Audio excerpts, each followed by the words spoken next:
Bonjour à tous, on se retrouve aujourd'hui pour que je vous conte mon aventure sur les chemins de Saint-Jacques-de-Compostelle. En même temps, je raconterai l'histoire à mes parents, mais je me dis, ça peut vous intéresser. Et moi, quand je serai plus vieux et que j'aurai 50 ans et les cheveux gras, je regarderai le truc et je me disais, ah, qu'est-ce que j'étais classe à l'époque. Donc voilà, donc je vais commencer par me présenter. Mes parents me connaissent, mais vous peut-être pas. J'ai 21 ans, je suis plus ou moins un sportif. J'ai un abonnement à la salle depuis 2 mois. Voilà, on est quand même refait. Et j'ai décidé de faire Saint-Jacques-de-Compostelle comme ça, sur le tas. Parce que déjà, j'avais envie d'avoir un peu de vacances, tranquille, de partir loin, tout seul, un peu me découvrir. Et en même temps, voir ce que je voyais dans la souffrance. Donc, voir si dans la souffrance j'arriverai au bout ou pas, ou si j'allais abandonner. Et mon père me dit, de toute façon, tu parles, mais tu le feras pas. Et du coup, bah, j'ai été obligé de le faire, quoi. Obligé, forcé. Donc voilà. Donc je vais commencer. Je suis parti du Puy-en-Velay jusqu'à Cahors, ça fait environ 350 km, en faisant 2 jours de tente, un jour de gîte.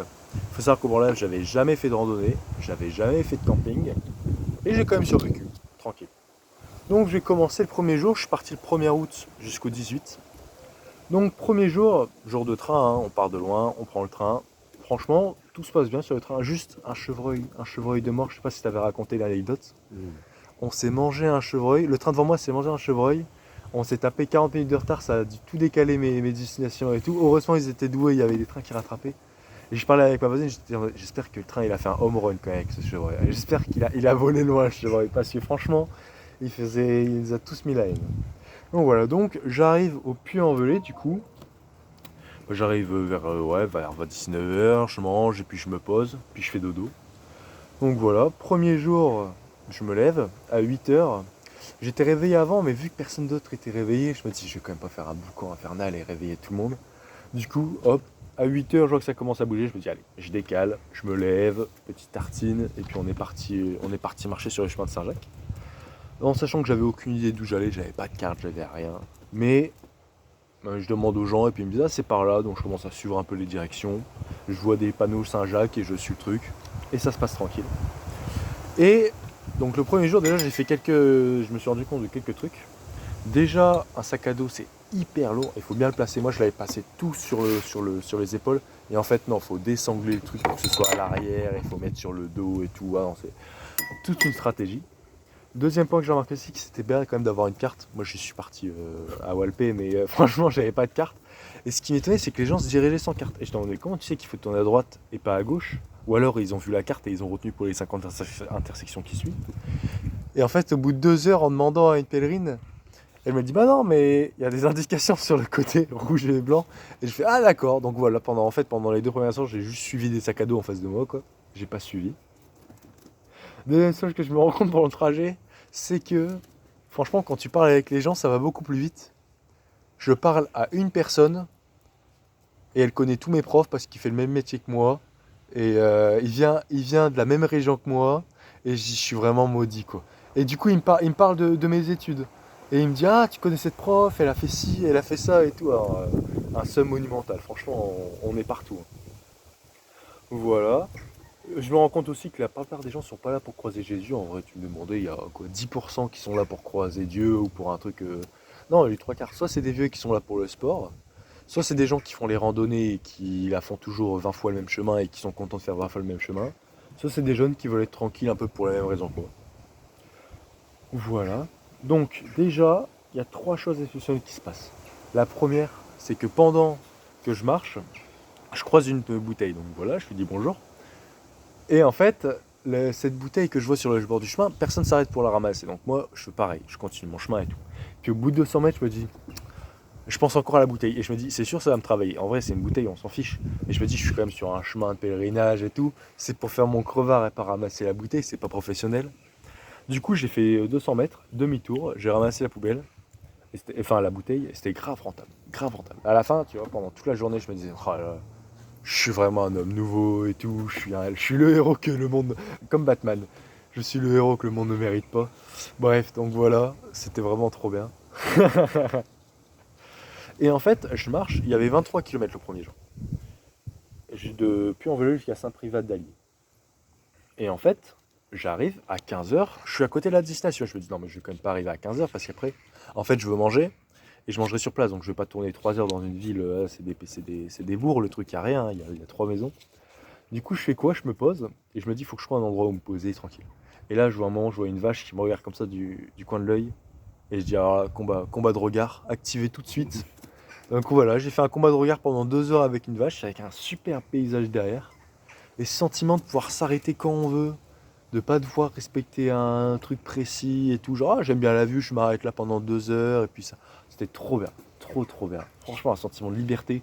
Je me suis dit, c'est ça aussi pour que j'ai fait ça, c'est pour avoir la liberté. Je me suis dit, je savais pas que c'était pour cette raison, mais une fois que je l'ai en face de moi, je me dis que c'est pour cette raison que je suis parti aussi. Donc voilà. Finalement, j'arrive là-bas, il doit être 17h, et ils servent pas à manger avant 18h. Bon, bah déjà, j'ai le seum, je vais devoir attendre 1 heure à rien faire parce que je dormais en tente. Et je vais encore avancer après. Donc j'attends 18h, et forcément, en même temps que vient mon petit panini, vient la pluie. Avant, je suis vraiment... Donc, j'ai mon panini, commence à dracher, je dois encore monter ma tente, j'ai aucune idée de comment... Enfin, j'avais monté ma tente chez moi, mais voilà, quoi, je l'avais pas encore monté sur place. Donc, j'avance, je croise une autre pèlerine qui m'a l'air encore plus en galère que moi, elle a même pas de tente, elle a prévu de dormir dans un bâtiment. Je lui ai dit bonne chance, puis je continue mon chemin. Et alors, j'avance, la pluie se calme un peu, je me mets au milieu d'un champ, tranquille, je mets ma tente. Il y a deux choses qui se passent. La première, c'est que j'ai mis 30 minutes à me rendre compte qu'il fallait utiliser des sardines pour... Enfin, qu'il fallait utiliser des pierres pour mettre les sardines, pour enfoncer les sardines. Du coup, j'ai fait ça à la semelle, et j'ai défoncé les sardines, et elles étaient toutes pliées, bref, c'est un petit carnage. Et le deuxième point que je me suis rendu compte, c'est que se mettre en plein champ, c'est pas très optimisé. Parce qu'en fait, au premier coup de vent, ma tente, elle est tombée par terre en fait. Du coup, j'ai dû me relocaliser à 19h30 sans savoir quand le soleil allait se coucher. J'étais en mode, vas-y, je vais monter ça. Je vais finir par pas dormir en fait. Genre, on va faire nuit, je vais être sans tente et tout. Au final, j'avance un peu sur le chemin. À un moment, je sors un peu, je trouve un petit endroit en pleine forêt, vraiment au milieu de nulle part. Je me pose et je dis, vas-y, je suis bien là. Je monte ma tente plus facilement parce que j'avais compris qu'il fallait utiliser des pierres. Tranquille. Et avant de dormir, je fais, bah vas-y, je vais regarder quand même quelles sont les infos demain, si j'ai encore de l'avance, qu'est-ce que je vais visiter, s'il y a des bourgs à côté et tout. Je regarde qu'est-ce qu'il y a visité dans le coin. Et je vois la ville d'après, il y a un musée sur la baie du Gévaudan, du Gévaudan, qui a fait des centaines de victimes. Et je suis en mode génial. L'ambiance était géniale pour la nuit. Non, en vrai, j'ai super bien dormi. Moi, la pluie, ça m'a bercé. Le vent, il n'y en avait pas parce qu'il faut bien se mettre à l'abri du vent. C'est ça qui est plus chiant, c'est pas forcément l'eau. Donc voilà, donc tout va bien. Jour 2, je me lève tôt parce que j'étais quand même pas si loin du trajet. Et j'avais pas non plus envie de croiser des pèlerins qui me voyaient me réveiller la tête enfarinée.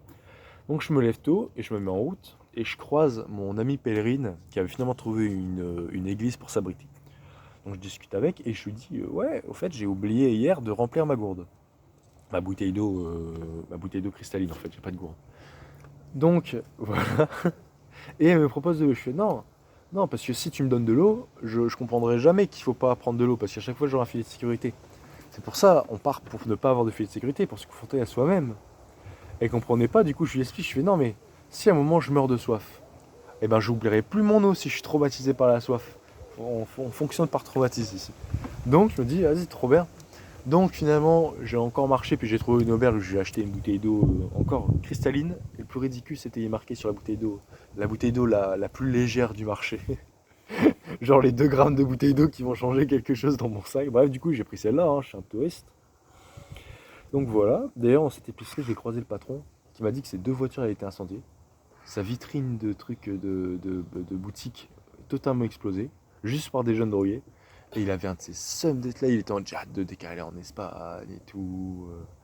Il dit de toute façon ici c'est tous des drogués les jeunes, ils font pousser des plantations de cannabis. Et je dis, c'est l'économie parallèle, hein. Rentable. Donc voilà, ensuite... Ouais, j'arrête de dire voilà. Voilà. Bon, ensuite, quand je marche, je croise beaucoup de pèlerins, et je me rends compte qu'il y en a beaucoup qui ont la même vision que moi. C'est-à-dire, juste aider les autres et laisser une empreinte positive, pas négative. Laisser une empreinte positive sur le monde. Parce que quand tu marches là, tu marches des kilomètres et tu te retournes, tu te rends compte que tu as fait que ça et qu'il te reste des dizaines de kilomètres à faire. Tu te dis, finalement, que je sois riche, que je sois pauvre, que je sois malin, que je sois bête, que je sois fort, que je sois pas fort, On s'en fiche, mais à un point. On est tellement petit, donc autant faire du bien. Donc voilà, je suis content. On n'a pas tous la même chose. Mais quand je discute avec les gens, je suis face à un dilemme. Parce que soit c'est des gens qui vont hyper rapide, soit c'est des gens qui sont lents. Et donc le problème c'est quoi? Si je veux discuter avec eux, je dois m'adapter au rythme. Les lents, je ralentis pas, je trace ma voie. Puis au pire, je discute tout seul, ça me dérange pas. Mais avancer tout seul, c'est chiant aussi. Du coup, il faut trouver des gens un peu plus rapides, mais pas trop plus rapides que nous. Et voilà, et puis tu t'accroches, et puis c'est eux qui te forcent à te dépasser. Et c'est trop bien. Donc voilà. Je continue Encore une fois, voilà. Je Arrête, tu continue. apprendras après. Tu vas pas tout faire d'un coup aussi. Si. Je vous explique tout. Puis ensuite, ben là, j'ai monté ma tente. Ça a été beaucoup mieux le deuxième jour. Je me suis pris un peu plus à l'avance. J'avais le temps. J'ai bien compris le truc. En vrai, ça va mieux. Bon, mes sardines sont toujours un peu pétées en deux, mais j'arrive. Je fais des virages dans la terre et tout. Ça va bien. Et le musée sur la baie du Gévaudan, c'était exceptionnel. Magnifique. Franchement, trop bien. C'était des animaux chroniques et tout. Et on avance de scénette en scénette. Donc voilà. Ensuite, jour 3. Jour 3, déjà, je me lève, il pleut. Bon, déjà, j'ai un seum immense. Et ensuite, je m'étais avancé à mort la veille, parce que je suis en tente. Du coup, si je dépasse ma destination et que j'ai encore envie de marcher, ben je peux. Et là, j'avais croisé un gars super sympa, un prof d'allemand, un prof de français en Allemagne. Et donc voilà, j'avais marché avec lui et tout, et je m'étais posé, et je m'étais dit, de toute façon, il est 9h, j'ai au moins 5 heures d'avance sur le planning, je vais pas arriver là-bas à 10h. Donc j'ai chill jusqu'à 10h, et puis je me suis posé tranquillement sur mon... Enfin, je remballais ma tente et je me suis mis en route. Et là, au bout de 2 heures, j'arrive à ma destination, à Sauvage, un bled qui s'appelle Sauvage. Et ils servent des trucs chauds, c'est là que j'appelle ma mère, qui était toute contente de me voir. Et un repas chaud avec les pèlerins, c'est trop bien. Parce qu'en fait, déjà, on n'a pas le problème du rythme, chacun va à sa vitesse. Et manger un bon repas quand il se les caille dehors et qu'il n'y a plus et tout, c'est un plaisir. L'ambiance est tout de suite exceptionnelle. Et puis on voit autour des gens les métiers, ils sont tous plus ou moins les mêmes. Il y a des médecins, il y a des gens pour l'humanitaire et tout. Non, c'est vraiment super bien. Puis j'étais avec un mec qui a fait le chemin plusieurs fois. C'est le premier que je rencontre qui fait le chemin plusieurs fois. Et il disait ouais, je le fais, j'aime bien la portion et tout, ça me maintient en forme. Vraiment super intéressant. Et voilà, je me suis rendu compte Il y a une chose que j'ai bien aimé aussi, c'est quand il pleuvait, je suis 2 fois plus rapide. Je suis comme Moustebou et Flotte. Quand je suis sous la pluie, je suis 2 fois plus rapide, c'est mon talent spécial. Et du coup, quand il pleuvait, tout le monde était en train de galérer. Ah, il fait froid et tout. Moi, j'étais en mode, non, il fait beau là. On est bon, on est bien, on avance, on avance. C'était vraiment trop bien. Et vu que j'avais de l'avance sur mon planning, j'ai fait une chose assez simple. Je me suis mis en mode corbeau. J'étais avec mon kawaii entièrement noir.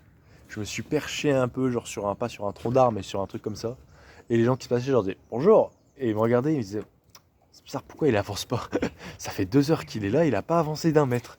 Et je disais juste bonjour. Du coup, à ce moment-là, déjà tu tapes la conversation parce que les gens demandent si t'es pas blessé ni rien. Et tu vois tous ceux qui sont derrière toi. Et tu te rends compte qu'en fait, on est quand même pas mal, hein. On est vraiment au moins une cinquantaine au départ, quoi. Vraiment, c'était vraiment hyper bien. Donc voilà. Et puis après avoir fait le mode corbeau, j'ai avancé tout seul, tranquille. Je me suis pas proposé de questions. C'était vachement sympa. J'avance à mon rythme et puis en fait je suis dans ma tête. Donc je suis toujours un peu dans les études, dans le tout. Mais je me sens déjà un peu mieux. Voilà. On marche et puis des fois je me surprends à me dire ah bah j'ai fait 2 heures de marche, je me suis rendu compte de rien. Et c'est ça en fait le vrai plaisir. C'est de juste ne rien penser. C'est un plaisir. Donc voilà. Ensuite donc comme d'habitude, hein, je pose ma tente. Et arrive le quatrième jour. Le quatrième jour, c'est le premier que j'ai fait à 100% avec un autre pèlerin, qui est le seul, il y avait 2 pèlerins plus jeunes que moi, et celui-là, il avait 17 ans, le seul mineur que j'ai croisé. Et on discute, et c'est super intéressant, parce que déjà, un mec de 17 ans qui fait Saint-Jean-de-Compostelle en pèlerinage pendant les vacances, bah, je me dis, le mec est chaud quand même. Moi, j'ai l'impression d'être un philosophe de faire ça à 21 ans, le mec qui fait ça à 17, il est plus en avance à ce niveau. Et on discute aussi hobby, lui il est un grand fan de cinéma et tout, il veut être dans la réalisation de cinéma. Et moi je suis là, du coup j'essaie de lui poser des noms d'acteurs, j'ai aucun nom qui me vient en tête, ça fait d'un pitié. Mais on parle de hobby, je lui dis que j'ai commencé l'harmonica et tout, que j'aime bien. On arrive finalement sur place, donc on arrive à Aumont-Aubrac. Je pense que c'est ça la prochaine ville, je regarde. Ouais, Aumont-Aubrac. Et là, c'était mon premier gîte que j'avais réservé. Quel plaisir, quel plaisir. C'était même pas un gîte, j'avais carrément pris une maison juste pour moi. Vraiment le plaisir. Donc j'arrive, Je discute super bien avec la propriétaire qui est super bien. Mais elle m'apprend qu'il y a des punaises de lit, il y a eu des alertes en amont de punaises de lit. Et du coup, j'ai dû laisser toutes mes affaires sur une bâche. Et bon, bah, tant pis, hein, on fait avec. Donc j'arrive, je prends une bonne douche, un bon bain, il y avait une baignoire, c'est un plaisir immense. Et je me dis, bah vas-y, j'en profite pour faire mes lessives, les habits des journées que j'ai passées, parce que j'ai pris quand même pas mal d'habits, mais il était temps que je fasse mes lessives. Et en fait, mes lessives, j'ai juste mouillé mes lessives, j'ai pas mis de savon. Du coup, à la fin, je fais, bon, c'est bon, j'ai fait mes lessives, je regarde le truc. Mes habits sont mouillés, hein. Ils sont bien mouillés et tout, mais ils puent. Ils sont juste mouillés en plus. Du coup, j'ai un seum immense. Bref, donc je finis par, bah voilà, tant pis, hein, je finis par passer une super nuit. Je me mets un peu de musique. Ah, ça fout comment ça manque la musique quand on n'en a pas. Et voilà. Et puis je dors, je passe une super nuit à Aumont-Aubrac. Et puis voilà. Et puis le lendemain, je me mets en route tranquillement. Mais franchement, cette première nuit en gîte, ça fait une révélation. Donc voilà. Je vous parlerai de la suite, je pense, en plusieurs épisodes, parce que là, j'ai fait que 4 jours. On avance pas beaucoup, on va dire 5 avec le premier. Donc voilà, je vous dis à la prochaine. Je pense que je vais les tourner dans la foulée, mais pour que ce soit plus agréable pour vous, je vais les faire épisode par épisode. Je vous laisse. À tout à l'heure.